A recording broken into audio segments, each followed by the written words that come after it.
It led to something called the abacha coal pot. It was fueled by charcoal mainly, and it was derived from sawdust or charcoal. If you see people trekking with cutlass heading into the woods to go and cut wood because they need to use firewood to cook, don't be surprised. Why? Gas has increased to 1,400 naira per kilogram. And with the current prices of cooking gas in the market, Nigerians, let's be prepared to be going back to olden days. Firewood, coal. I mean, is it not enough? Do you know how to use firewood to cook? You know that firewood jollof rice that you like? Now you'll be getting it every day because, I mean, what are we saying? You're going to be using firewood to cook. Anyways, God forbid, as Nigerians like to say, God forbid. But it's 1,400 naira, and the question is, how are we going to deal? 1,400 naira per kilogram. How much is it in your area? Is it less? Is it more? Now, there was a time where 1 kg of gas was just 500 naira. There was a point when we wanted to get a 12.5 kilogram cylinder of cooking gas, and all you had to spend was between 2,800 naira to 3,200 naira. And this depended on your area. Now, if 1 kg of gas is 1,300 naira,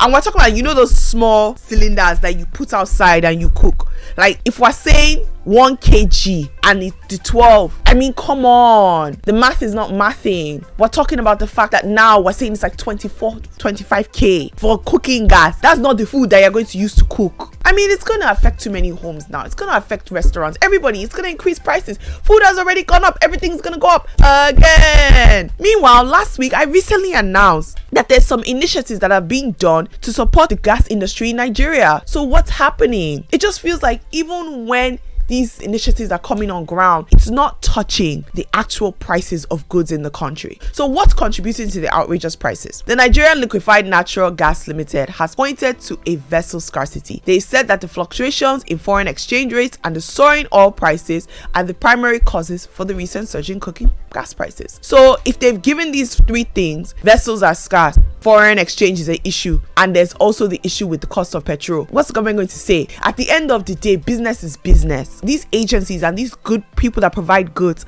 they are not charities. They still have to make profits. So it might not even be that they are losing money yet, but they have to always stay in the profits. So they are always going to be increasing their prices. That's the truth.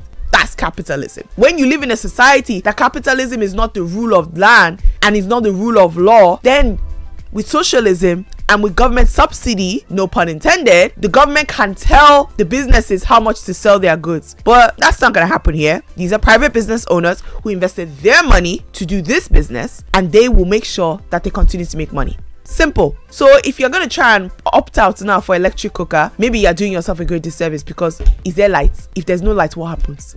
What happens? The cost of 1 unit of electricity is not even cheap. I know how much money I spend on electricity in a month. Kerosene is also expensive. I mean, Nigeria is one country that has the largest deposit of cooking gas in the world, yet we're subjected to this. How? Again, oil is expensive, petrol is expensive, this is expensive. We have all of it, yet we're subjected to this. Lucy on social media posted this and said, gas is expensive. It's not economical to use a hot plate on a prepaid meter. I fully agree. Iyanu said this. In this case, expensive imported natural gas, when we are oil producing nation, the country is a big mess of policy failures. We produce absolutely nothing, import everything. So of course, everything's going to be expensive for a population that is already quite poor. End quotes. Which way out? I mean, I don't want to be forced to revisit Abacha coal pots. And for most of us that don't know what that is, Nigerians who experienced the Abacha regime in 1992, 1994, the worst nightmare is a shortage where during that period, there was a shortage of kerosene across the country. And you know what that led to? It led to something called the abacha coal pot. It was fueled by charcoal mainly, and it was derived from sawdust or charcoal. And sawmills, they were making a lot of money because there was a scarcity of kerosene. So they call it abacha coal pots during Abacha's regime.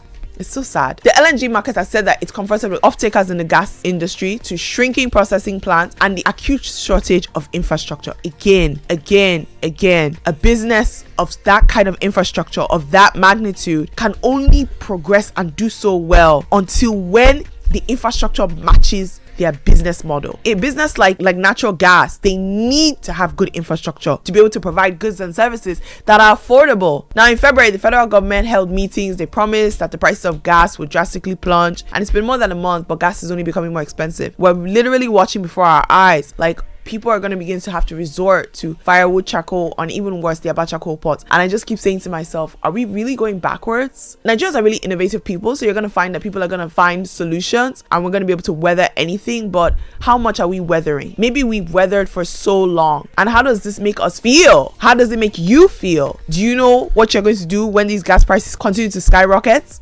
Anyways, let me know your thoughts on this and what you're going to do to make sure that you keep the cost of making food down for you and your family. I don't like this, but it feels like someone says there could be a revolution brewing. You got to click on the next story to find out what's happening.